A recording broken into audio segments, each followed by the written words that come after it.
तिच्या पाठीवर राहतो, तसाच तुमचा हात सदैव माझ्या पाठीवर राहू द्या।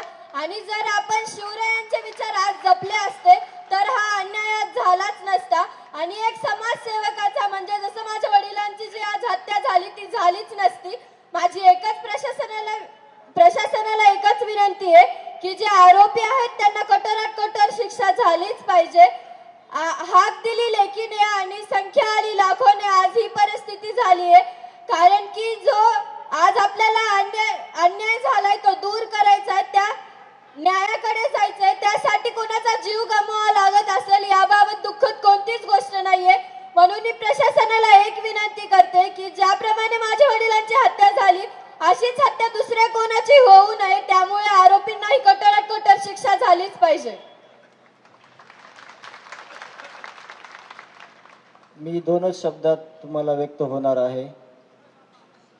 पाठीमागं पोलीस प्रशासनातील सगळे लोक आहेत, इथं पण आहेत, त्यांना माझी एक विनंती आहे, हे जे घटनाक्रम झालाय सगळा, कालपर्यंत जे आरोपी अटक झालेत त्या एका एका आरोपीवर 10, 15, 20, 25 गुन्हे आहेत।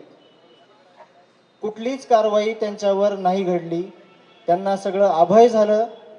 अभय होतं का खरंच?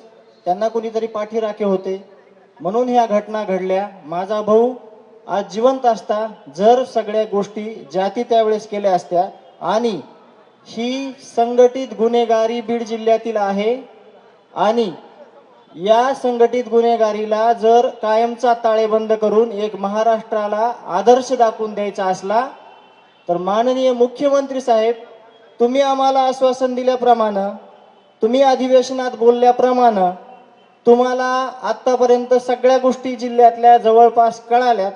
माझी एकच हात जोडून विनंती आहे, माझ्या भावाला, माझ्या कुटुंबाच्या प्रमुखाला, माझ्या गावाला आणि लाखो तुम्ही जे माझं जग ज्याच्यात सामावलेलं होतं, माझ्या कुटुंबाचं जग ज्याच्यात सामावलेलं होतं ते माझे भाऊ संतोष अण्णा देशमुख, माझा आरसा होता, मी त्याची सावली होतो। त्या भावाला लवकरात लवकर न्याय द्या, नाहीतर तुम्हाला सगळ्यांना न्याय देणं होत नसेल तर मला भाऊ आणून द्या।